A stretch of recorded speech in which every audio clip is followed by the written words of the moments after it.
Hello and welcome to Take This TV, the television book club podcast where each week we talk about our favorite shows with our friends in the fandom. That's you. Hello. I'm Carmen Askernes and I'm joined as always by Kimberly Woods. Hello. Hey, hot potatoes. This season we're watching Constellation.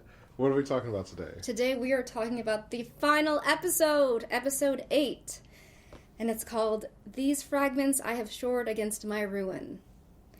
Joe is taken to an astronaut rehabilitation clinic where the truth is revealed. Oh my god.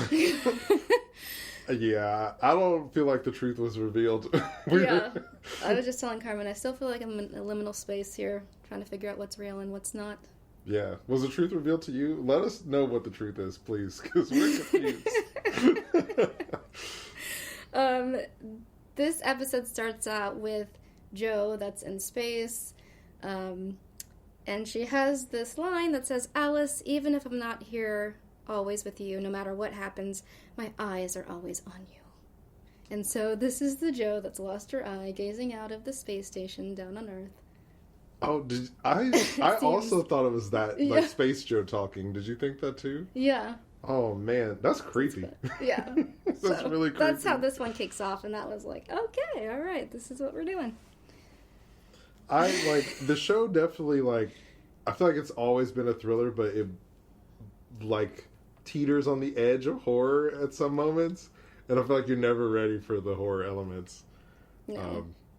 I just wish it made more sense. Yeah. Joe is taken to a rehab estate. Oh my gosh. Pretty palatial rehab estate. The nicest rehab place. I don't know what, their budget is or who's funding that place, but it's so nice. Yeah. Yep. She sees dead Irina as she's being taken in, and we pretty quickly learn that Joe is preggers. Yeah. Her and Magnus are about to have another baby. Yeah, but as the nuns say, something's a little off with the ultrasound picture. We later learn that it's giving off the same imagery that the cow was.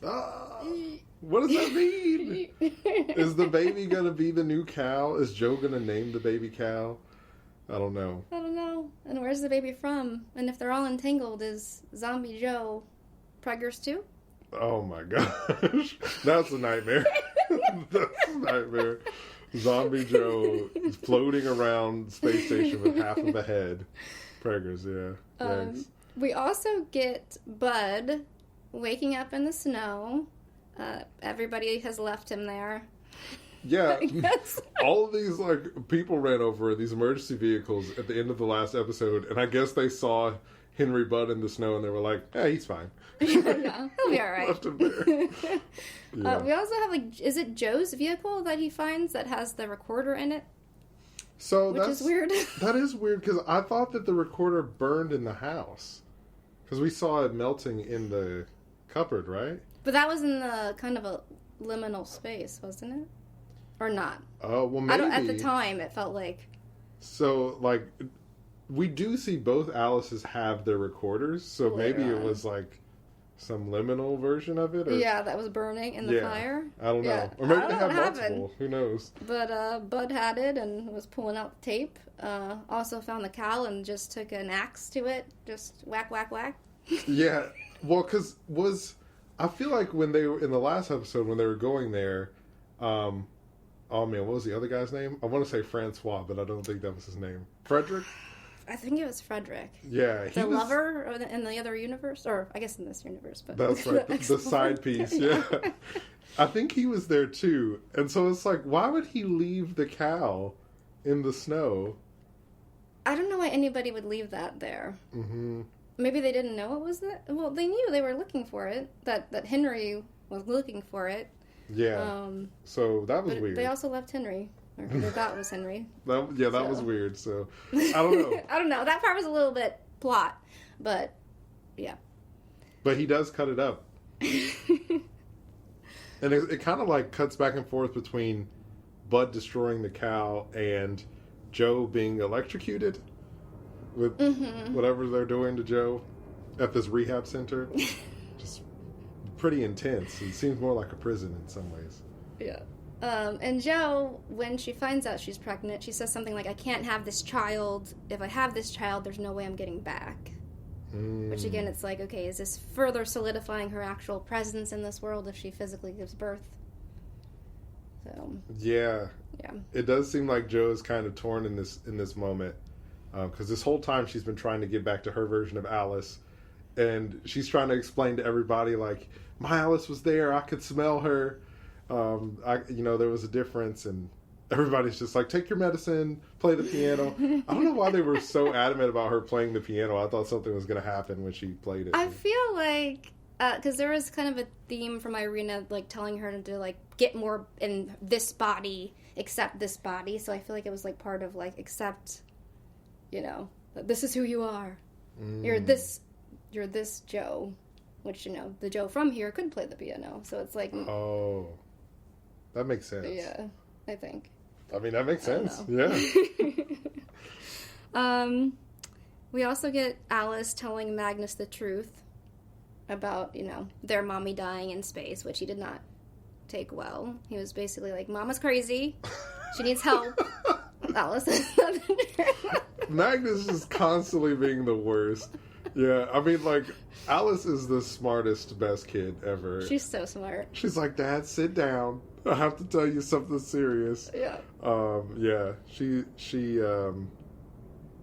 I feel like there was a moment where I thought she was trying to just kind of tell Magnus what he wanted to hear, just to be able to see her mom, but it does seem like over time that she kind of gets worn down also. Yeah, I thought too. I was like, oh, smart Alice. Good move. Tell your dad what he wants to hear. Yeah. Like, she was like, it's all made up, She was basically agreeing with what Magnus wanted to go see her mom, but yeah.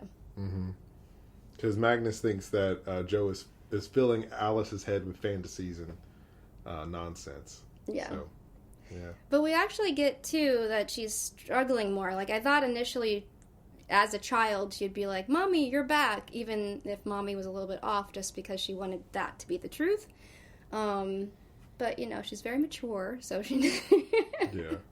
But finally, in this episode, we are getting a little bit more of that, and her contemplating, like, well, maybe I could be okay, maybe I got lucky, and is that so bad if, I'm the Alice that gets the mom, and, I think the other one will be fine, and is going to accept it.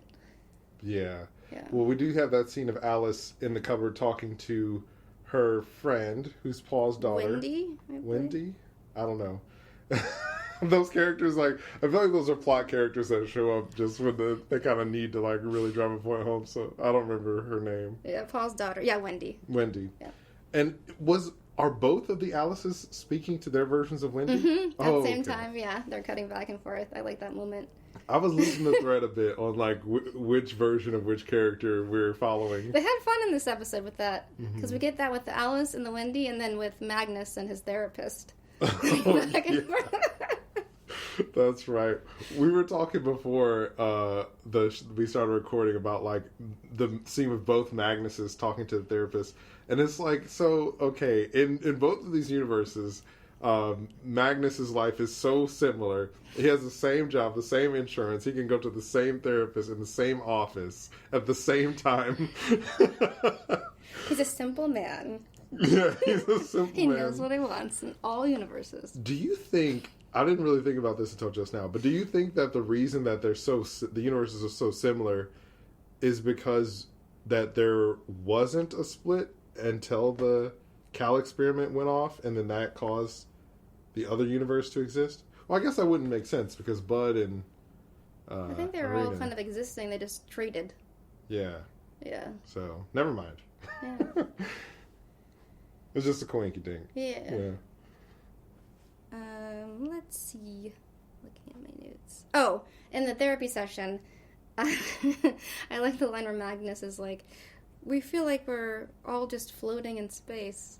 And also how he's talking about he's in the middle and, like, Alice and Jo are kind of floating around him. Yeah. I'm like, yeah, that's kind of what's happening. There were a few, like, lines of dialogue in this episode that was kind of like, alright. like, my eyes are always on you, Alice, when we see, like, zombie Jo one of her eyes missing, and then that line, and the like down the through the looking glass with you, and to infinity and beyond. Magnus says right after, packing it in. I was like, wow, yeah. What did you think about the moment when, as we call her, Dirty Alice, is basically wanting to see or hear from her mom again, and the other Alice stops responding? Yeah, that was really sad. I definitely I feel like in the moment, I didn't really understand the like sort of non-verbal communication they were having with each other. I thought that like maybe like whichever Alice was, Clean Alice, I think. Yeah, I thought that Clean Alice was like afraid to sort of like go down that whole rabbit hole again. Yeah. But we do learn later that no pun intended. Yeah. That was good, Carmen. we learned that like the Alices have kind of had this nonverbal agreement of like, you know, that Dirty Alice is lucky to have a mom now. Well, Clean Alice now. Oh, sorry. Yeah. See, I lost the plot again, yes. Clean Alice is lucky to have a mom now. Which I, like, Clean Alice, or Dirty Alice, oh gosh. The Alice in the driveway. She's like, we both gained something. And I was like, what did you gain? The one that's moving? Yeah. Because she was like, oh, we both gained something. And it's like, what? Like, Clean Alice got a mom. Yeah. What did you get? Like, you didn't. I guess I don't know. Maybe I feel like we were supposed to think that maybe she was trying to repair her relationship with Magnus more, because I feel like Wendy talking to her, being like, "But you do have a dad." She kind of realized, like, you know, you're right. Maybe I should be focusing on this relationship. Oh, I see. Yeah, and so she like gained that kind of perspective of like, I am lucky because I do still have a dad. Yeah, because Wendy was like, your dad's a good dad, and Yeah. Alice was like, he's grumpy. And so I guess Alice decided that even though my dad gaslights me and never listens to things I say, he's a great dad, and I should be grateful for the fact that he feeds me and does the bare minimum that's legally required to be my parent. Glass is half full. I'm just hating on Magnus. But yeah. There's a hilarious scene where Irina meets who she thinks is Henry, but we know is actually Bud. And she doesn't really get it right away. Maybe just because it's something she didn't expect could happen. But she's just like, what's different? Oh, yeah. And I was surprised. It's like, okay, I guess, like, this is really not a possible thing that happens a lot. Like, this... Or she didn't contemplate this, so that was interesting. That was interesting. I definitely thought that she would have recognized that it was not Henry, but I think we kind of like through some of the context clues get information about what type of experiences Henry and Irina have had over the past few years or whatever. And it seems like Irina is bothered when Joe mentions the cosmonaut and like the recording of the cosmonaut dying. Mm-hmm. But it seems like when Bud mentions switching with Henry, that seems kind of foreign to Irina. Mm-hmm. So maybe she knows that like I think the impression I was getting is that she's like kind of chalking it up to like someone having a multiple personality disorder or some kind of other mental disorder going on. Mm-hmm. But yeah, it definitely is not what I thought was going to happen. What did you think? I wasn't expecting that. Yeah. I thought she would recognize it or think it was more possible than she seemed to. Yeah. So, yeah. During Joe's stay at this, luxurious rehabilitation center, we also find out that some of the screaming that we're hearing from upstairs means that there's another guest that Irina's like, you'll never see him. There's another guest that we have here. Yeah. Yeah. Well, and then she's like, later. If you don't take your medicine and get better, things will get worse. Ominously leaves on that note as the person upstairs is screaming. And I was like, oh, dang, they're like torturing that person or something. But we learned that it's actually something else. Yeah. Joe gets visited by her buddy Ilya. Mm-hmm. And he says that Irina has asked him to take over this rehab place. I guess because, she has cancer and is terminally ill, and maybe it's being passed to him. And, but he has a nice little surprise for Joe. He slips her some keys. He does. I thought he was lying, like, just because the nurse was in the room. Mm-hmm. And so he was just saying that Irina was giving him permission to be there to, like, slip Joe the keys. Because, I mean, that was the only time we see him, and then she does come back later. But I don't know. True. So. I don't know. Yeah. But, I mean, when he slipped her the keys, I was like, my man! Because at first I was like, oh, no, not you too! I was like, oh, no! Yeah. Okay. I guess let's jump to the part where we discover who the man upstairs is. Let's do it. Oh my gosh. Joe gets a chance in the middle of the night to slip away unnoticed with her keys. But she can't help her curiosity. She has to go upstairs and figure out who the hell is screaming, who is this guy that she's not supposed to see. And as the audience, we're happy, but, part of me is also screaming, get out while you can, what are you doing? Would you have gone back to find out who it was? No! Like, I'm out of here. I mean, yeah, she was just, like, literally being like, my daughter, I need to get to my daughter, like, earlier in the scene, so I was like, go, Joe, go, this is your chance. But yeah, she goes upstairs, and I'm thinking, okay, who's it gonna be? Is it somebody we know? Who could it be? She looks in, and she sees two older men with white hair. Random people. Yeah, I'm like, are they an older version of somebody, or? Yeah. Didn't really recognize it, but Joe is, like, so disturbed by this. Yeah. And later we learn she does not escape. She sees this, she loses heart, and goes back to her bed and goes to sleep. All her resolve melts away. Mm-hmm. Yeah. I was kind of disappointed that. And I was disappointed, and I was also like, I don't know about that. But, like, because I feel like her whole drive this whole time has been to get back to Alice. And I think that if being in this place was going to break her, it just feels like it happens really fast. And we don't really get to spend as much time there. And also, like, I think that, at least because of all our theorizing of, like, how we kind of understood how the cow and all the universe hopping works, when Irina tells Joe that, like, there's only one person upstairs, because, like, Joe's trying to wrap her head around what's happening, then it's like, wait, but we know that, like, all of these things that Joe is seeing and experiencing are true, even though everyone's been gaslighting her that they aren't, because of Henry and Bud. Because there's so many other people that Henry and Bud interact with, it's like, unless this is all a dream, this has to be real.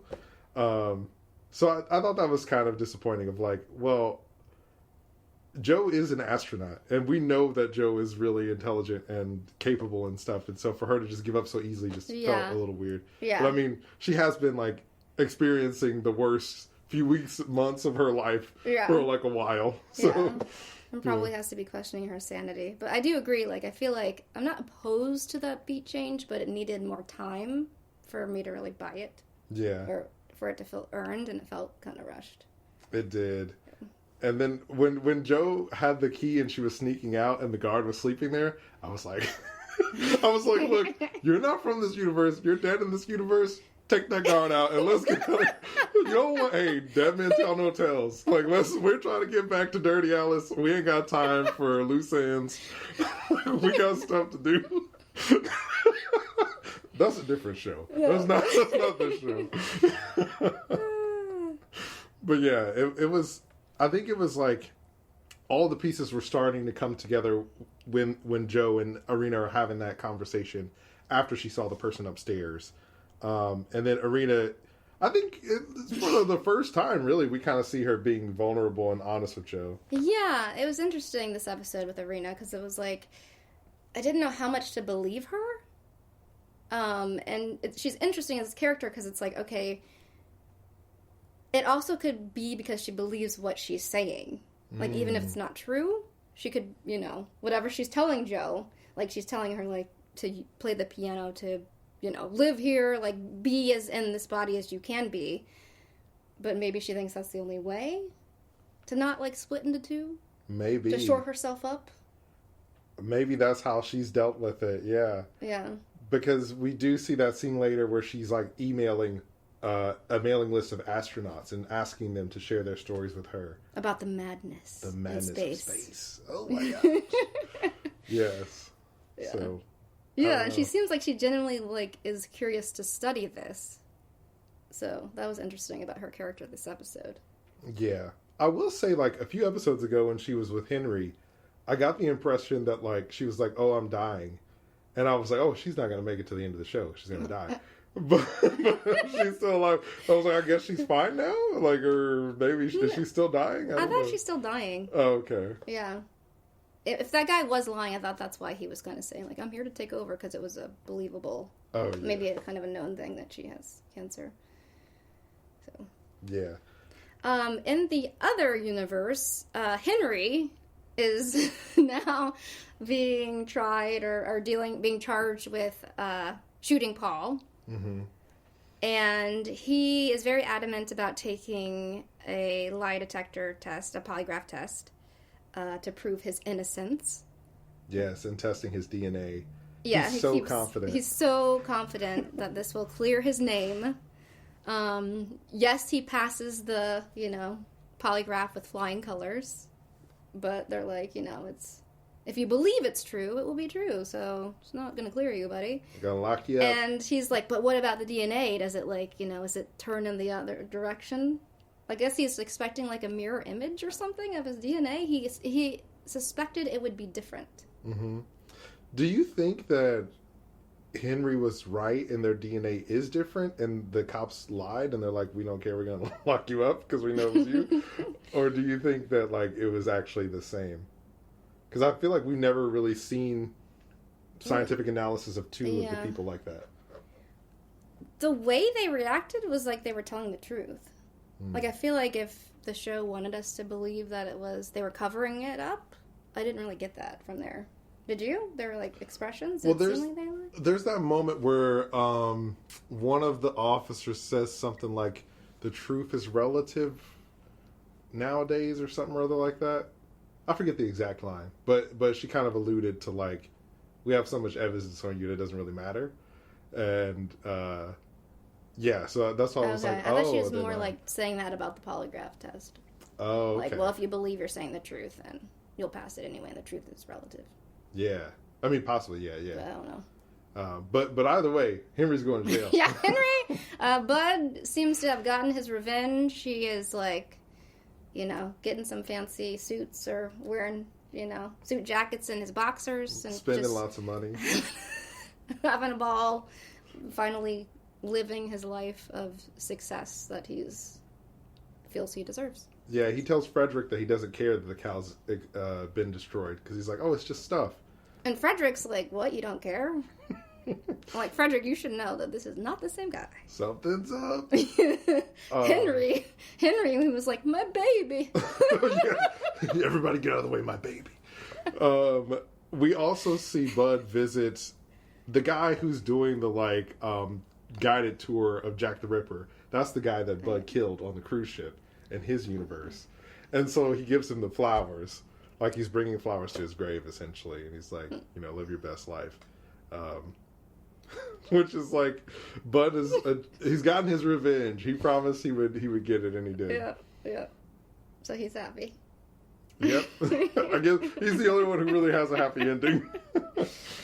Well, his version of it, at least. We have that moment we kind of talked about it already a little bit with Irina and Joe, where Joe is asking all the questions we have as the audience about, are there two of me? Is one alive? Is one dead? And she's, firing off these questions. I'm like, yes, these are our questions. Bro, I was like, when that scene happened, I was like, that would have been the first thing I said. I would have been like, there was two of me. Yeah. My daughter was there. It was two of them. The whole cabin was on fire, and I could see the picture was the cabin. I would have just spilled the tea on everything. And so I was glad that they actually had a scene where Joe was asking the questions that they knew that the audience would have. Yeah. So that was pretty great. Yeah, it was good. Yeah, so she's trying to get her to accept it, to let it go. And then we also get Alice showing up to visit her mom since Magnus has finally taken her there. And we get them having this conversation, Joe and Alice, about needing to accept it. Like, Alice is like, Mommy, you know, basically I have you, you have me, the other Alice will be fine. We just have to accept it. Do we accept it? I need a mommy. And then, you know, Joe's like, I need an Alice. But it's not quite clear that they actually accept it. Well, there was that one moment where Alice asks, well, Joe says your mom would be proud of you. And she's like, are you proud of me? And I was like, oh, my heart. Tell this child that you're proud of her. No. But yeah, no, I definitely think that, like, it does seem like they're kind of going through the motions a bit, but we don't necessarily know, is this going to last? Or are they both just kind of like a little downtrodden right now? It seems like Alice is like really, really trying, and Joe is still trying to be in two places at once. She's still holding on to the, you know, the past and not quite ready. Which Alice was it that was like, tell me am I brave? Was that the other Alice to her dad? So when she's like, I'm brave, Anna? Yeah. Yes, the so one I think in the driveway. Yeah. Yeah. I think it's interesting they're both like trying to get this affirmation from their parent on different sides about, are you proud of me? I'm brave, aren't I? Cute. She was asking Magnus if she was brave, and I was like, Magnus doesn't know, that little weasel.